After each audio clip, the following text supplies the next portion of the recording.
walk you through it, and then you'll read it later in the PowerPoint. As you know, malpractice insurance pays if you're sued for malpractice, which means you make a mistake or you make an intentional wrongful act having to do with a patient's care. And malpractice insurance will normally have limits of liability, which are, by Florida law, have to be at least $250,000 per situation, $750,000 aggregate, so you could screw up 3 times every year, and the carrier could have to pay for up to 3 patients at up to $250 per patient. It's safer to have more malpractice insurance, which we're going to talk about later. When you buy malpractice insurance, it's normally what's called a claims-made policy, which means that while you're paying the premium, if someone files a claim against you, then the carrier will cover the claim.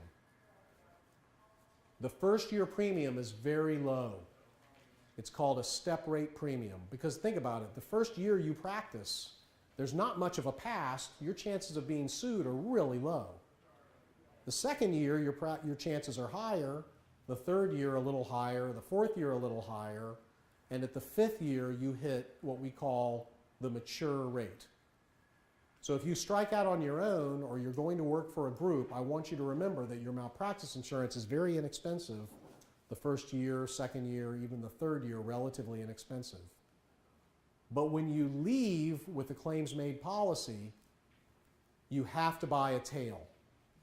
So the tail policy says, look, if you get sued after you are no longer with this insurance carrier, we're not going to cover you unless you report the incident before you leave or you buy the tail coverage.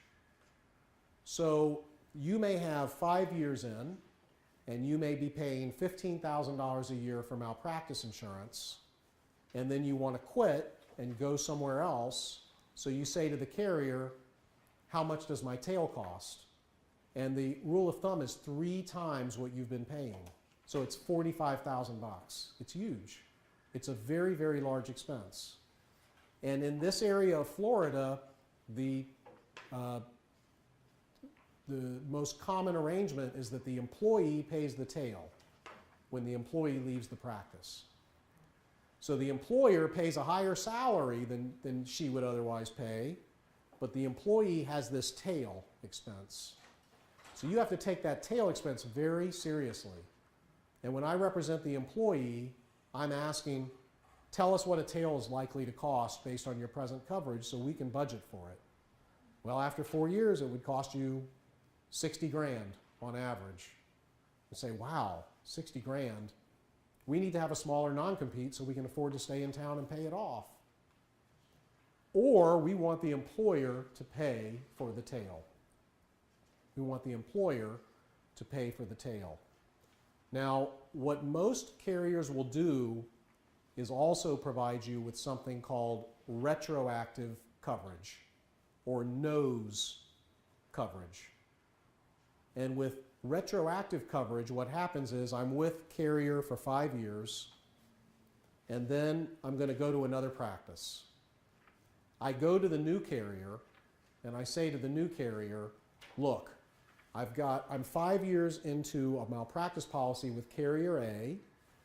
I'd like you to take it over so that you're responsible for any notices I receive for malpractice in my first 5 years, and I will pay you extra premium for that retroactive coverage.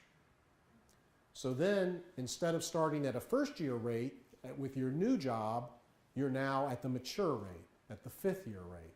Does that make sense? So that's what most of you will do when you switch from your first job to your second job. If you do, is either your employer of the first job will pay the tail because you made that in the agreement, or you'll have to ask your next employer, or you personally, if you go on your own, to give you retroactive coverage. In order to get the retroactive coverage, the new carrier has to be convinced that you're a good risk and that you've practiced clean medicine, but they'll pretty much know that if you haven't been sued your first 5 years, and most doctors are not sued their first 5 years. So That's the basics on the malpractice insurance. Now, there's another type of coverage besides claims made where the carrier will cover anything that happens even in the future. So you work 5 years, but the rates are higher, the rates are much higher on those types of policies. So all of that has to be considered when you are negotiating with your employer on